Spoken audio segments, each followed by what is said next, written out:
Ma'am घ्या ना chips. Thank you. Coffee खूप छान आहे ग. हवंय का कोणाला कॉफी? नाही मॅम ते सगळ्यात ऑस्ट्रेलियाचं खूप रॉकिंग चाललंय म्हणजे असं मी ऐकलं. अरे हो ना, यावर्षी तर खूपच चांगलं ऑस्ट्रेलियामध्ये खूपच चांगलं रॉकिंग होतंय. कारण की आहे ना, यावर्षी मेन पार्ट माहितीये का, खूप सारे स्टुडंट्स पण गेलेले आहेत आणि एक पण विजा रिजेक्ट नाही झालाय ऑस्ट्रेलियाचा. एक पण नाही. का असं काय? एक पण का नाही? कारण की त्यांचे डॉक्युमेंटेशन जर प्रॉपरली केले ना तर मग रिजेक्ट नाही होत ऑस्ट्रेलियाचा विजा. इंटरव्ह्यू पण नसतो. इंटरव्ह्यू तर नाही नसतो. मग विजा कसं काय होतं? ऑनलाईन. सगळं ऑनलाईन ऍप्लिकेशन असतं ऑस्ट्रेलियाचं. त्याचे डॉक्युमेंटेशन प्रोसेस पण खूप आहे ना, म्हणजे खूप डॉक्युमेंट प्रोव्हाइड करतात. हा आहे ना, मग आपण कशाला आहोत? आपल्याला इतक्या वर्षाचा एक्सपिरियन्स आहे. जर प्रॉपर डॉक्युमेंटेशन केलं, प्रॉपर वेने गेलो आणि प्रॉपरली गायडन्स केलं तर मुलांना काही एवढं प्रॉब्लेम नाही फेस होत. पण मग ऑस्ट्रेलियामध्ये तशा टॉप रँक युनिव्हर्सिटीज आहेत का? अरे भरपूर आहे, खूप आहेत टॉप रँक युनिव्हर्सिटी.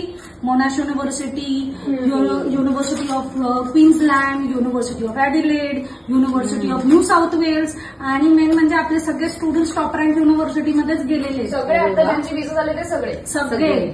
आणि मेन म्हणजे ना त्यांना आहे ना प्रोग्राम्स पण किती छान छान मिळालेले आहेत. म्हणजे मग त्याचं एज्युकेशन कम्प्लीट झाल्यानंतर मग आफ्टर एज्युकेशन जॉब वगैरे कसं आहे ना, जॉब ऑपॉर्च्युनिटीज पण भरपूर आहेत. पार्ट टाइम जॉब पण करू शकतात आणि प्लस तिकडे राहण्याचं पण म्हणजे आफ्टर पोस्टडी वर्क विजा पण किती छान देत आहेत ऑस्ट्रेलियामध्ये. Wow great.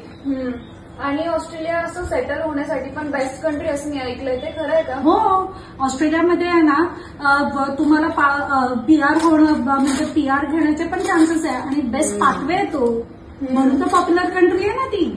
ऍप्लिकेशन प्रोसेस वगैरे सगळं स्टुडंट करतात की मग तुम्ही हेल्प करता? आम्ही हेल्प करतो ना स्टुडंटला आणि आमच्याकडे एक्सपर्टीज आहे एवढं चांगल्या वर्षापासून, जे ऑस्ट्रेलियाच्या स्टुडंटला वेळोवेळी त्यांना काय डॉक्युमेंट्स लागत आहेत, त्यांना कसे फायनान्सेस लागत आहेत, त्यांना काय काय करायचं आहे, त्यांना पुढे जाऊन काय काय ऑपॉर्च्युनिटीज मिळणार, हे सगळे गायडन्स करायला आहेत ना आम्ही.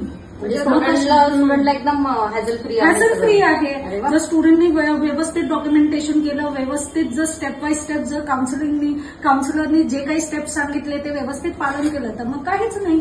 ऑस्ट्रेलिया तर एकदम हॅसल फ्री होऊन जाईल. नेक्स्ट इयरसाठी आहेत स्टुडंट्स? अरे भरपूर आहे. नेक्स्ट इंटेक आता या इंटेकमध्ये माझ्याकडे 12 स्टुडंट्स आहेत. नेक्स्ट इंटेकमध्ये आता स्टुडंट्स अजून येत आहेत आणि त्यांचं काम पण ऑलरेडी स्टार्ट पण केलं आहे. किती इंटेक मॅम असे म्हणजे ऑस्ट्रेलियाचे 2 मेजर इंटेक आहे. एक तर फेब्रुवारी इंटेक, दुसरं जुलै इंटेक आणि त्याच्यामध्ये एक छोटासा इंटेक पण आहे नोव्हेंबर इंटेक. जर स्टुडंट आता म्हणजे त्याला जर टाइम वेस्ट नाही करायचंय तर नोव्हेंबर इंटेकमध्ये पण जाऊ शकतो तो. एज्युकेशन कम्प्लीट केलं आणि लगेच नोव्हेंबरला फ्लाय पण होईल. Ready for the rocking performance of Australia 2026. Rocking performance म्हणजे पार्टी तर होणारच. बरोबर. सांगा तुमच्या स्टुडंट्सला विजा झाली की मिठाई आणायला. ऑफकोर्स सांगेन ना स्टुडंटला मिठाई आणायला.